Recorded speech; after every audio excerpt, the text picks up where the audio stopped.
Hi, I'm Luann Williams. I'm Head of Innovation at Innova Market Insights. We're a global market researcher.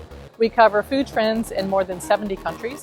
We have a network of people around the world that pick up new food products for us, and we put everything into a big database. And then we also supply the context around that. So we track patents, we track science, we look at consumers. So we cover the whole chain from the technology side to new products all the way to the consumer. I'm at IFT right now in New Orleans, and every year we present a big booth of trends, and the highlight is this poster that you see here that looks at our top 10 trends for the year. I lead a team of analysts, and every year we sit down and we talk about the biggest trends that are impacting what's happening in the food industry. This year our number one trend is waste not, want not, and this is a really interesting trend because it's really broad. It goes, again, just like the services that we provide, it goes from a technology aspect all the way to a consumer aspect. So what we're seeing is a lot of companies focused on sustainability as a big issue.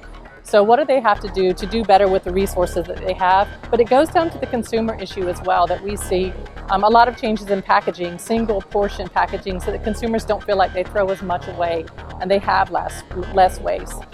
A big impact in this trend is going to be, what do the manufacturers do? There's a lot of emphasis on post-harvest waste, for example, and trying to get crops to the factories so that they don't waste. But an interesting part is what actually happens in the process. So if we just walk over here, we have our trends broken down into a little bit more detail. I mentioned that we see about a third of food that's produced is wasted. But if we look down a little bit deeper into that, one of the topics that we have here is patents.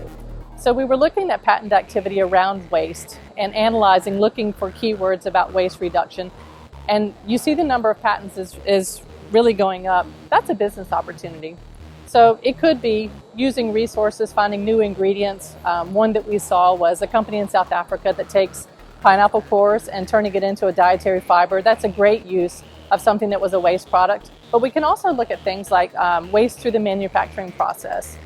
Even things like, it could be a pump, for example. Maybe you have a bunch of ice cream or yogurt that's left in a pump. That's also waste and can also represent a big business opportunity with the savings that you can generate from that.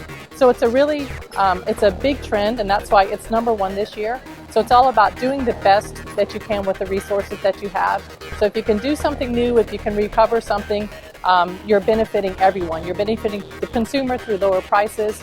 You're benefiting companies because they can earn more, waste less, save more. So it's an interesting trend. It'll be one that it will impact, I think, forevermore. And we'll follow it to see what kind of creative solutions the industry comes up with in terms of reducing waste.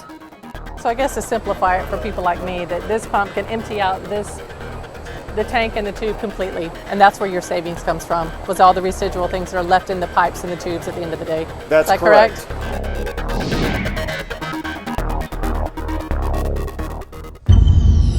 PSG, where innovation flows.